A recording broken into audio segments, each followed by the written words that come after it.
Good day everyone, welcome to Earthgyan. Today we are going to answer some questions from social media. These questions have been collected from multiple social media websites, cleaned up and provided in front of you.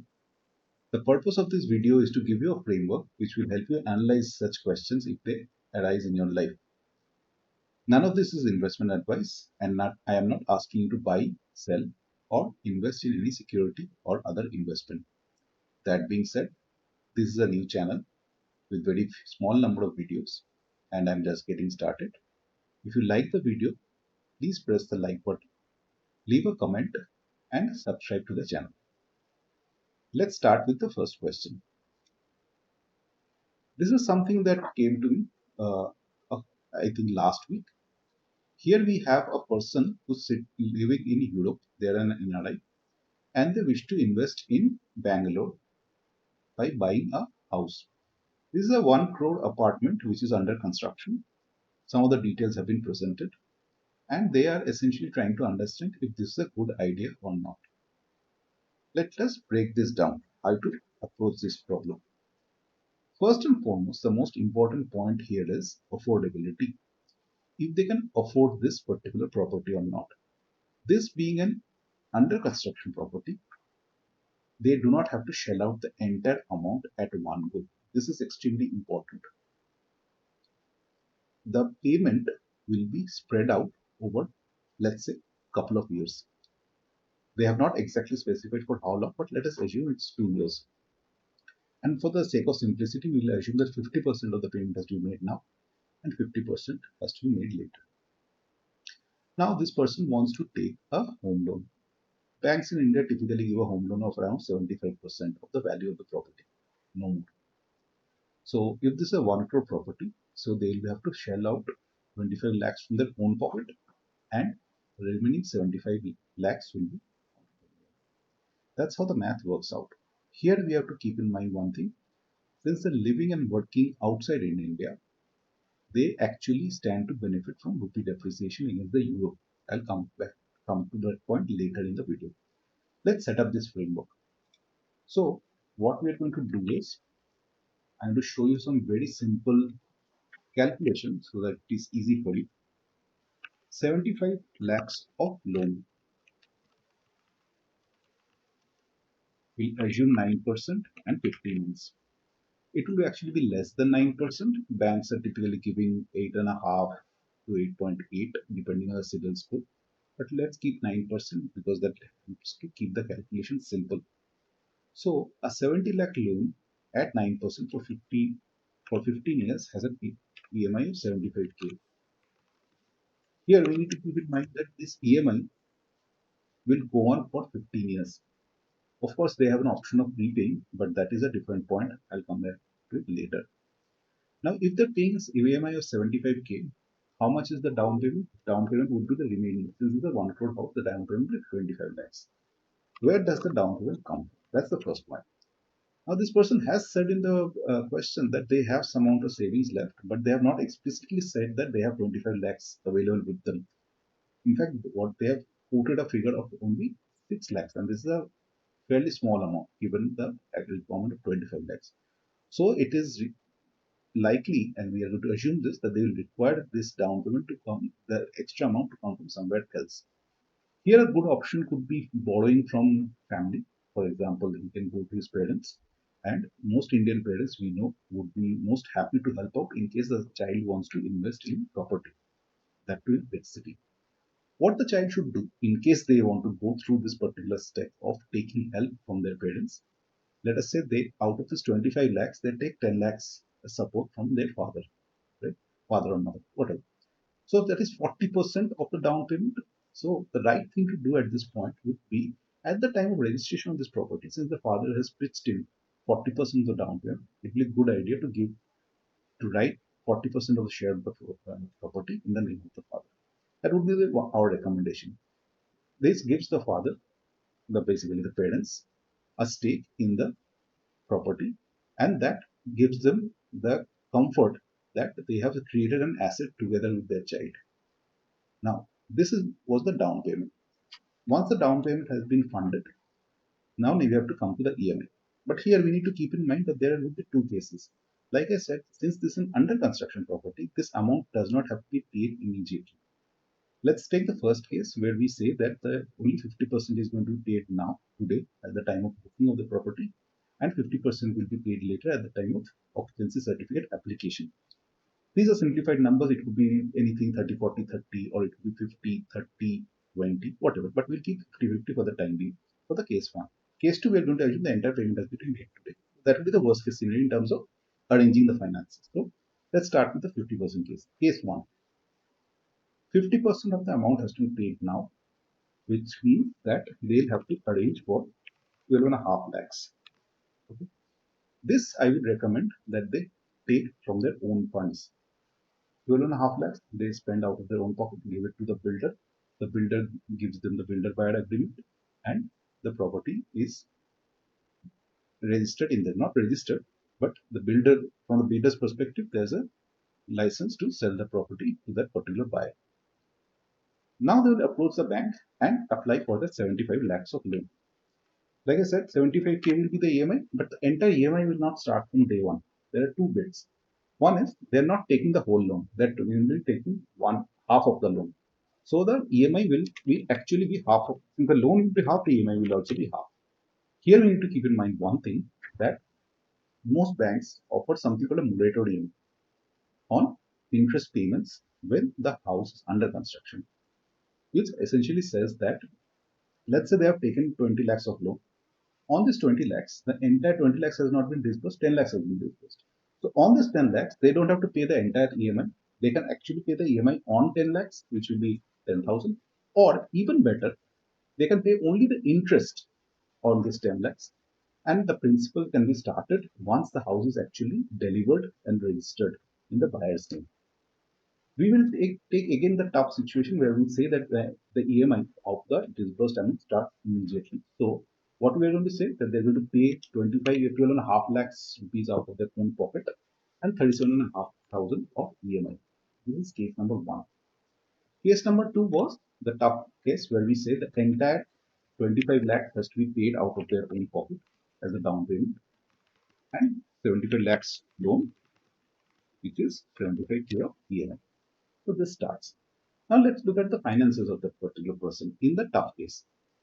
So what we have here is 2.2 lakhs is their income right now. 2.2 lakhs is what I'll write it as 220. Their current expenses are 1,000 euros a month. Approximately this is 90K, and 75K will be their EMI. Now 75K is their EMI, so total their monthly expenses will be 1,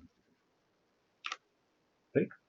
So this leaves them with a balance of 55,000 in rupee terms. What I would suggest here is that this 55,000 we send, let's say 20,000 of that to India and 35,000 in Europe. Why am I saying this? This 20,000 would essentially go towards keeping money aside for the OCA application amount, interiors cost, all of that. And this 35,000 will stay in Europe and it will be used to create an emergency fund. It should not be such that if something happens, let's say a job loss or a medical situation. In Europe, medical facilities are pretty good. It doesn't cost. But in case it's an emergency, let's say they fly back to India or something like that, they should keep a some amount of buffer with them. So let's say half and half or say 20, 35, they can keep with them as an emergency fund. So none of this should be invested into equity, mutual funds or equity share or anything where there will be risk. That is the first thing they need to do. Second thing is, since they're paying the EMI, they should keep paying the EMI until the property registration is complete. After that, they have the option of repayment or prepayment. We normally do not say that prepayment is a good option unless the person is absolutely certain that they do not want the loan for a long period of time. Since 75K is the EMI, if they simply prepay double of it, that would get rid of the loan in half the time. But they obviously don't have buffer. So prepayment will be is something that we are going to look at only when the salary increases in the future. Now let us look at the basic requirements. Let's look at the benefits. Now first thing we said that euro appreciation. Since the house is being purchased right now, the purchase price is locked in against the in rupees. So if we assume that the rupee depreciates against the euro, which is more likely than not, then what would happen that they are earning in euros, spending rupees for both the down payment as well as the EMI, and it's going to become easier with time. Let's say over 1 year, 2 years, 3 years, whatever. So it's going to become easier with time. Second case is once the house is registered, one thing we need to keep in mind is important is maintenance. A lot of people think of only EMI when they buy a house. Maintenance is something they need to keep in mind. Let's say this is a 1,000 square feet property and maintenance will be, let's say, 5 rupees. So 5,000 rupees per month they need to pay as maintenance. This has to be accounted for over and above that in their EMI. This is the second point. Third is once they give the property on rent, since they are an NRI, there will be TDS on the property and they are going to get the amount in their NRO account after the TDS has been deducted. Obviously, they have the option of filing income tax return in India, and then if they don't have income in India, they can get the TDS refunded. So those are the three options, the three things we need to keep in mind. Coming back to the original question of the person, if you see here that they have said that first question they have, which is long-term nature of real estate investment. Here we need to think of the city. They have said they want to buy this in Bangalore. Bangalore is one of the top 10 cities in India, both in terms of real estate prices. Prices are going up as well as income opportunities. A lot of people are relocating from rest of India to these tier 1 cities for job purpose. And this is where having a good quality apartment from a premium builder, having such a property has a potential of having a good amount of rental income. We need to keep in mind one thing about rental income. A typical thumb rule for rental income in India is 3% of property price. 3% of 1 crore is 3 lakh rupees, 25,000 rupees a month, pre-tax. But the 3% depends on the property price itself. The 1 crore property prices today, it is very likely what will happen is once the property has been delivered, people have started to live in it. Let us say a good amount of exterior work is done. The property looks nice. The interiors have also been done in a nice way. A lot of families are living. The property price will appreciate. And we have seen appreciation of even 50% in the recent past in some cases where the property has been handed over and people live in it for let's say 6 months or 9 months.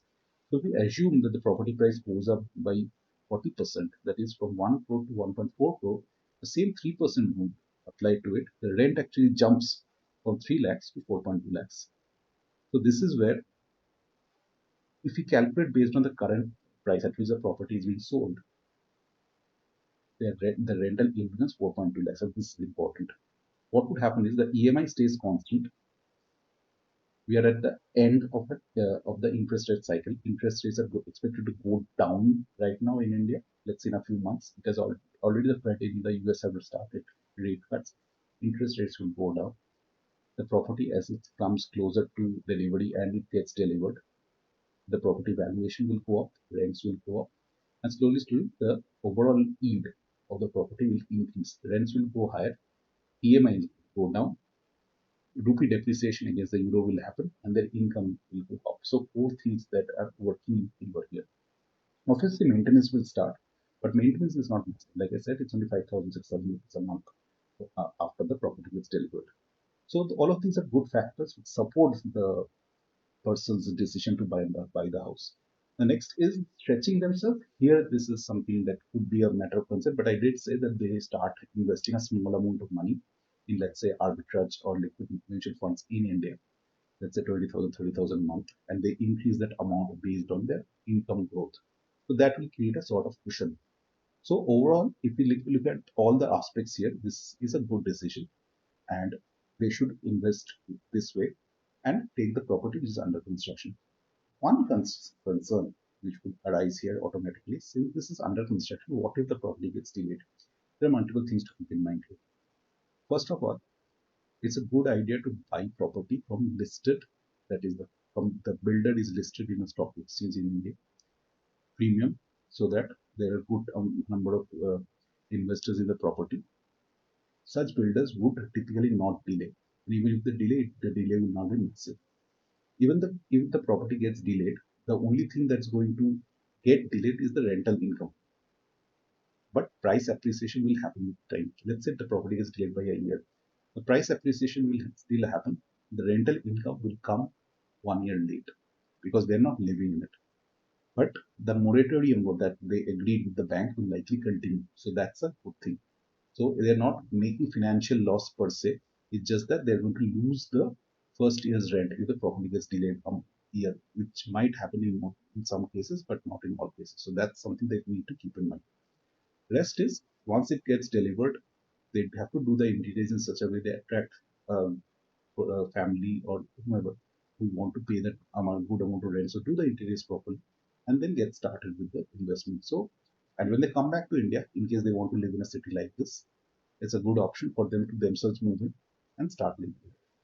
So the overall, this is how we approach such situations. And I hope all of you liked what I said. If you liked it and if you want me to answer a question similar to this or any other question of mine, please put it in the comment section. I'll answer it directly or I'll answer it in future video. Like I said again, please like the video and subscribe to the channel. Have a good day and I'll see you all of you in the next one. Thank you.